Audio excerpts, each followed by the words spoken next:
Alrighty, so today I am recording the third and final episode to my Tropico 6 Beginner's Guide to Capitalism. Episodes 1 and 2 had plenty of tips on how to efficiently set up a capitalist island and how to quickly move through the eras, so if you need help with any of that, make sure to check out those videos. But for this episode, we're finally on the cusp of making it to the modern era, so our first step is going to be to finish setting up our tourism empire. This will push us into the modern era and we can finally start building a city of skyscrapers, and I'll give my final tips on setting up a capitalist utopia. As this is going to be the finale to the series, I'm going to finalize the build and we'll see what it looks like with a couple thousand people on the island. Okay, so let's get into it. So I spent a bunch of time yesterday kind of just looking at the island and making some plans. I even made a test save and did a quick run, couple of years, just to kind of check out my new ideas. The tourism empire is going to be really easy to set up. To make it to the modern era, really we'll only need about 5 hotels. I have a small chunk of change here, but quickly with tourism you'll realize that you're going to make a lot of money really fast. The first sort of challenge that I realized that I'm going to start running into when I was doing the test run was that we're going to need more people to work all of the buildings for tourism. But the first step is to make a small couple of buildings that will allow us to make a lot of money very quickly. So something I think will do very well is a casino here. If we look at the ancient ruins and under theme park exploit, we can see that this building under this work mode is preferred by relaxation and thrill-seeking tourists. And so I kind of want to stack a lot of these types of buildings on this island here. A lot of thrill-seeking and relaxation buildings. And so if we look at the casino, we can see that it is a thrill-seeking building. So we're going to put this one here, and then what else I can do is actually unlock a cocktail bar. And I can put this, maybe right here would be good. With just 5 hotels, you'll be able to pretty quickly make it to the next era, to the modern era. You can quickly get 500 tourists visited within like 5 to 10 years. In my test run, I realized that we're exporting like 20,000 every time. So having this very simple mega plantation, a couple mines, a couple logging camps, and just one industry building, which is our lumber mill over here, we're raking in a lot of money. And all of that only needs like 3 Teamster offices. Okay, so this is the first time that I'm dealing with elections on this run, and so some quick tips on it is you always want to deliver a speech. Acknowledging an issue with low happiness is always what you want to do. We're going to praise our capitalist faction because that's something that we have kind of a lot of. So you don't always have to blame a superpower. It's not super necessary to do that every time. It will give you some free support, but it will kind of make this power that you're blaming pretty angry. And so since we're doing like more of like a pacifist island, I'm just gonna hit blame no one. Promising an improvement can be good if you're sure that you can get it up pretty high pretty quickly. They usually demand like 30 points higher. That's not the easiest to do all the time, and on this one specifically I'm definitely going to hit nothing. That's something that I didn't realize for a long time, was that you didn't have to do either of these. You can hit no one and nothing. And so we're going to go ahead and deliver this speech. As you can see, we have plenty of support, 76 support, pretty good for us. An idea that I whipped up yesterday was, since we're going to need like a lot of people for our island here, and we're going to need them pretty quickly as well, I'm going to go ahead and start doing some rescue, quote unquote, rescue missions from the Pirate Cove. We have like several thousand raid points, so we should be able to do this indefinitely. The only downside to doing these rescue missions is that I'm not sure what their ideologies are going to be once they show up to the island. That should be okay. With a little bit of propaganda, we'll be able to get them to believe in what we want them to believe. So usually I kind of never build additional construction offices, but for this run, I'm going to go ahead and build a second one. Once we really get the ball rolling on our little tourism empire here, we can start pushing a lot of our numbers up really high. So having the dock at like max budget doesn't really help out a whole lot, but having a lot of rich people on the island will be pretty good for us.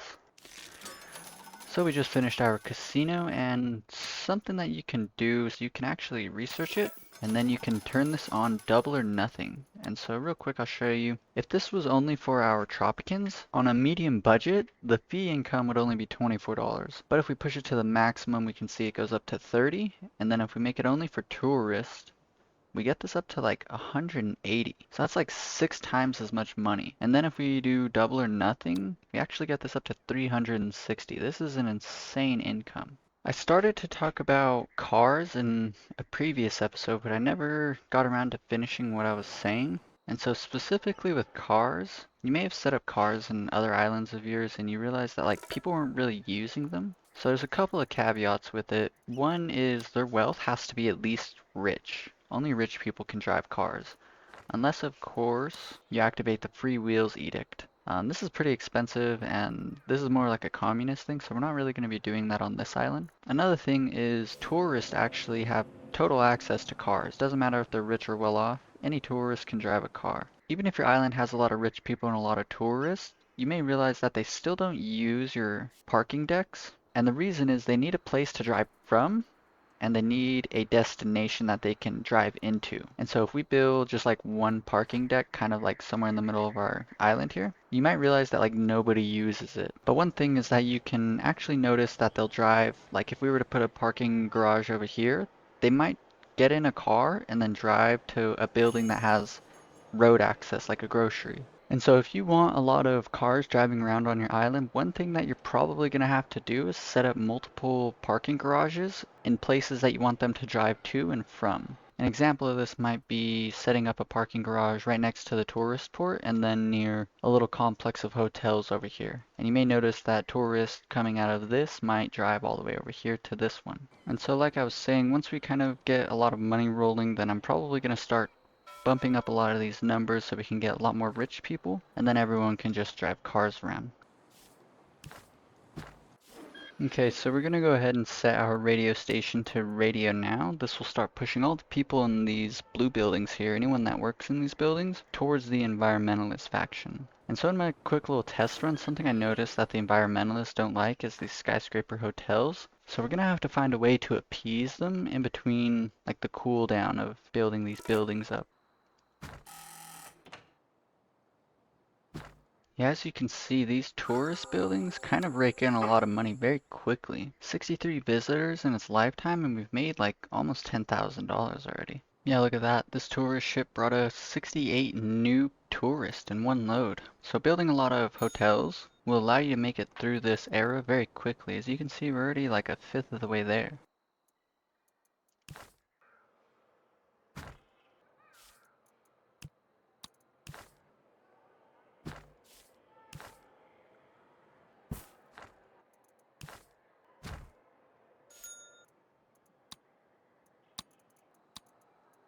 I forgot to do this right at the beginning of the Cold War era. It's something that you definitely want to pay attention to, especially if you have a mega plantation like this. Make sure to get the fiber fertilization upgrade. If you watch the first two episodes, then you'll know that I talked about this pretty extensively. And as you can see, these two sugar plantations, they're only missing one each. But other than that, they're reaching every other plantation. So real quick, let's look at some of the percentages. 139 efficiency, 135, 140, 130. So now we'll go ahead and pop the fiber fertilization upgrades on these two. And yeah, look at that. It's just free efficiency. If we look here, we have some people living in these shacks, but if we look at their wealth, they're actually well off. There's housing around, but it's like, why aren't they living in it? And so if we look in the overlays, residential occupancy, if you watch the earlier episodes, then you'll know that I said I checked this a lot. And if you look here, this is a good reason why. And so we can see that a lot of people are living in like all of these houses over here, but nobody's living in these houses. So even though we have housing that's open, these guys don't want to live in it. And the reason is that they're just too far away from their workplaces. So to help deal with this, we're going to build a new apartment complex here. That should be fine. So if we look here, we actually have like multiple hotels that are completely empty. So let's see what happens whenever this tourist boat drops off another whole load of people. And that's not bad. 41 new tourists, that's pretty good. As a matter of fact, I think because nobody's working in this building yet, we probably would have gotten more. So we're pretty low on money right now, so we're probably just gonna have to sit back and watch the money go up for like maybe a couple months. But what's really nice about setting up a lot of tourism buildings set to the tourist only mode, is that your money doesn't tend to go down every month. And so throughout the month, you'll just be making a lot of money off of these buildings. If we look here, we can see the ancient ruins, and only 100 people have shown up in its lifetime. Yet it's made like $13,000. And so if we compare this to our theater, which has been here for like 13 years since the beginning of our run, Like 750 people have shown up to this, but it's only brought in like $3,000. And so you can see the like stark contrast between setting buildings on tourist only and having buildings set up for your people.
Alrighty, so another cool little propaganda tool you can use is actually your schools, your high schools here. If we look here, we can see the military education and the parochial education. And so each of those is an opposing side of religious and militarist. And since we're going religious here, we're definitely going to want to put this on parochial education. So real quick, I'll show you how to do that. You just research the high school, and you change the work mode. And so now every time someone graduates from this high school, there's a 50% chance that they are shifted towards the religious faction.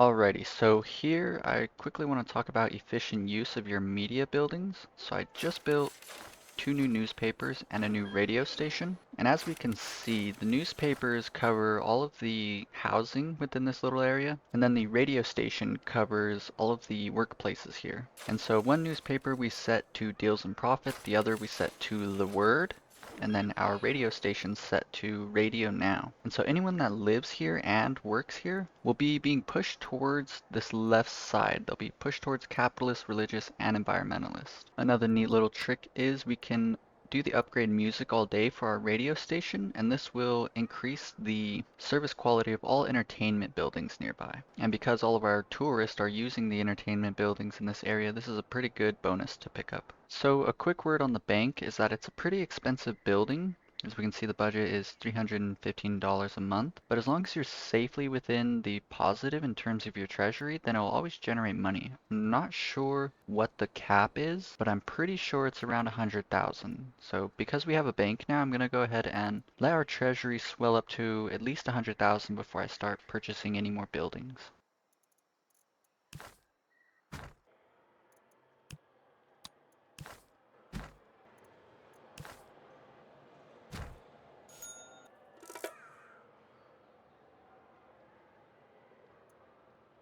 Wow.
And as we can see with this last shipment of tourists, we made it to the modern era. And so with the modern era, there's a lot of really good buildings that we can start building. What I'm really interested in is building up skyscraper buildings. So the offices here, we have the skyscraper hotels, and we have the modern apartments. The only downside to these buildings is that they're going to require a lot of electricity. So what I'm thinking that we'll probably end up doing is building a nuclear power plant somewhere around here.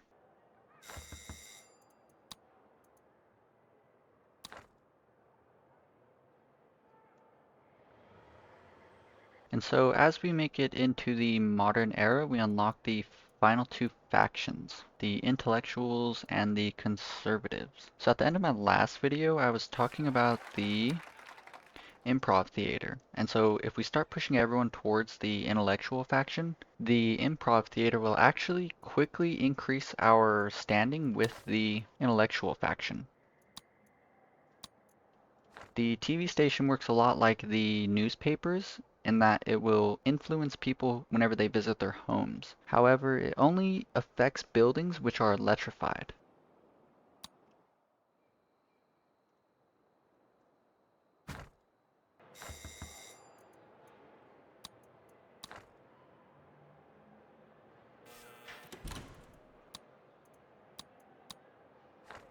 So I talked about it before, and I'll mention it one last time. I like to have it set up so that the first two groups of factions are actually completely influenced by the newspaper. And then the environmentalist and the industrialist factions, I like to have them set up so that the radio stations are influencing these two. And once we build a TV station, I like to have them influence the final two groups of factions. Because we want everyone on the left side of these factions, we are going to set up our TV station to push everyone towards the intellectual faction. So as time goes on, everyone will slowly be pushed towards the left side of all of these. So as long as I build a couple more media buildings, these two zones are completely ready to be filled in. A quick word on the offices. The office is a financial building. It requires electricity and it requires college-educated Tropicans. And like it says here, it generates profit based on the total number of employed workers on your island. So now that we are well into the modern era, we actually have access to one of the coolest edicts in the whole game, which is the Caribbean Trade Pact Association. So in order to take full advantage of this edict, there's a couple things that we should do real quick.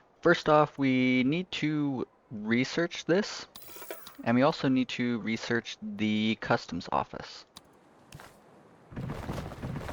We'll go ahead and purchase the customs office and place one right next to our dock. So once we activate this edict, like it says here, it'll create one random export trade for each of the Caribbean trade partners. So usually you get 4 really good import trades. This edict has a cooldown of 3 years, so we can pop this once every 3 years and it costs $15,000. But before we do that, we want to make sure that our customs office is completely staffed. And since we're low right now on college-educated Tropicans, I'm going to go ahead and just hire them all from off the island. So because we researched the customs office, we have access to this special work mode called Reduce Import Taxes. So we're going to go ahead and turn that on, and then we're also going to activate this upgrade here called Tax Evasion. So in doing all 3 of these in tandem, we're actually stacking modifiers in order to give us very good import trades. So when we go to the trade window here, if we go over to price modifiers, we can see how effective our customs office is. And as we can see, it's giving us a total of minus 25% on import trade deals. Now that that's all squared away, let's go ahead and activate the edict and let's see what we get. A good way to tell which trades are from the edict is to sort by deviation. And when we do this, we can see that there is a total of 3 here that are like really good deals. So while we're looking at these trade deals here, we can see that if we take the maximum amount that we can get, we're getting some really big numbers here. 260,000 just for cloth. Cigars, another $250,000 there. And the apparel from Mexico is giving us $300,000 over the course of its trade.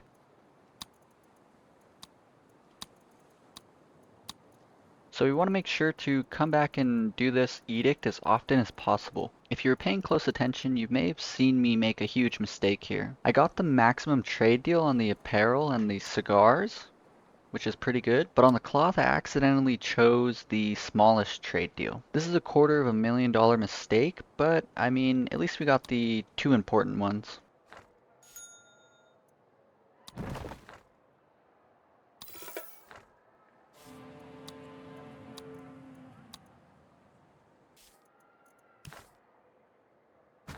So, like I mentioned earlier, every time we build a skyscraper hotel, we're actually going to make the environmentalists pretty unhappy. But to counteract this, we can build a total of 3 wind turbines for every new skyscraper hotel. So another thing that I realized is that every time we build a new modern apartment, we're actually going to make the religious faction upset as well. So I can't really think of a way to counteract this, so I'm probably just going to have to space out the timing from whenever I build new skyscraper modern apartments. So another thing you may have noticed is that my support is actually really low all of a sudden. This happened because your Tropicans actually compare their happiness to the Caribbean happiness. And when we activated the Caribbean Trade Pact Association, one thing you may have read is that it's going to increase the Caribbean happiness by 15%. And this can be easily mitigated by just making sure that your Tropicans are really happy. So in regards to the ministry, our Department of Education, we're going to go with our religious candidate. Department of Economy, we're going with the capitalist candidate. The Department of Foreign Affairs, we're going with the environmentalist candidate. And the Department of Interior, we're going with our religious candidate. In terms of the edicts, we're going to have no free lunch, child allowances, literacy program, the right to arms, mandatory waste sorting, happy meat, social security, and we're going to be activating the Caribbean Trade Pact Association on cooldown. Something not a lot of people take into consideration is pollution. So if you read right here, pollution builds up over time. Something not a lot of people know is that it actually does not go away. And another thing is if people live in a heavily polluted area, they'll actually have a shorter lifespan. So to counteract that, you want to make sure to build waste management buildings. Finally, in regards to crime safety, anywhere that has a low crime safety, if your broke Tropicans walk around in these areas, they might turn into criminals. So to counteract that, really the only thing you need to do is to build police stations. So now that the stage is set, I'm going to let the island play out for a decade or two while I build up the metropolitan areas.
Okay, so the island is coming along pretty well, but I wanted to set up some industry buildings really quickly and start setting up some hydroponic plantations as well as some mines, and maybe a couple of fish farms as well. I think a number of industry buildings will fit the aesthetic of the metropolitan areas pretty well, namely the fashion company, pharmaceutical company, juicery, and the jewelry workshop. I think in this area I'm actually going to build up some more skyscrapers, and I'm going to have it house a number of other industry buildings, namely the vehicle factory, a steel mill, a textile mill, and a cannery. So it's probably time that we tear down the aging mega plantation here. We can replace the old plantations with the new hydroponic plantations, and we can set them up so that we're producing only what we need. While we're focusing on this, it's probably a good time to replace our old mines with the new modernized mines. And if we look at this island here, we can see that there is plenty of nodes here for mining. We can also see that there is a bunch of gold mines on this island and this island over here as well. Furthermore, there's actually 2 uranium nodes, and I think it's a good time to start mining up these and start putting some nuclear power plants on this little island here.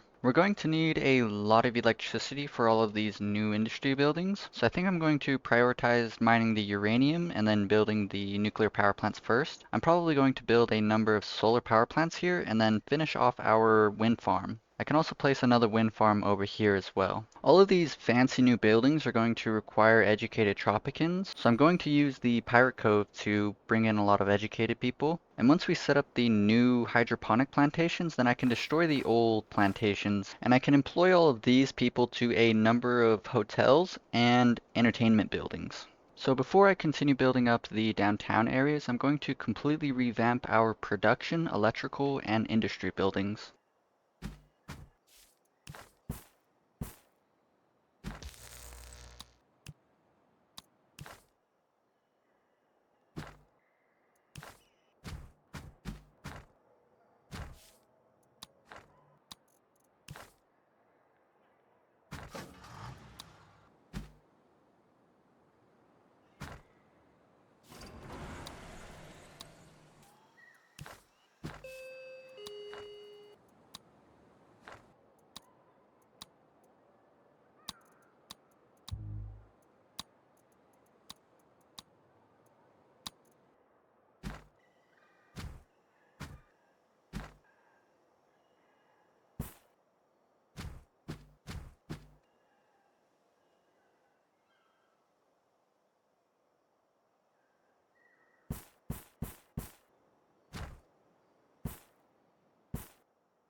That was a pretty fun little town to set up, and now our production as well as our electricity should be good to go for the rest of the run. I need to set up a couple more gold mines on this little island, but other than that, I think I am ready to continue building up the metropolitan areas. I'll start off by building the rest of the industry buildings that I wanted to put on the island. And now we have this area up here where our mega plantation used to be, and I think I'm going to fill this in with a number of government buildings. So things like the Defense HQ, we don't really need it, but it would be cool to have it, as well as a spy academy. This will be good because we're starting to get into the time where foreign agents actually might sneak onto the island and start inciting rebellion. If we look at the Liberty, we can see that the island is pretty good everywhere. Nowhere should be under 50, and so we know if rebels start appearing on the island that it has to be some foreign agent. So once all of that is put in place, then I'll just start building up the rest of the office buildings,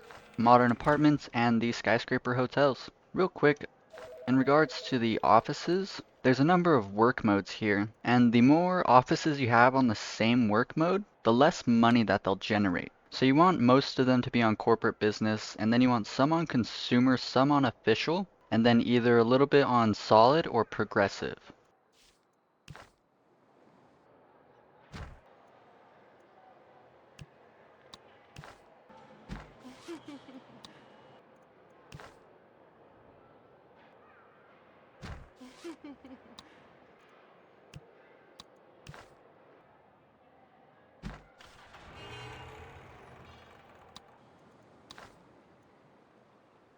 Yeah, making sure you stack modifiers can get you some really good numbers.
Alrighty, I think the build is just about complete. All of the media buildings are set up to influence everyone towards the desired factions, and the support from these factions is nearing 100%. The happiness of all of the Tropicans is maxed out as well. This island has truly become a capitalist utopia. And now that I've finished this build, I think it's about time that I move on to my next project. If you enjoyed the video, be sure to leave a like, and if you want to see more content like this, be sure to subscribe.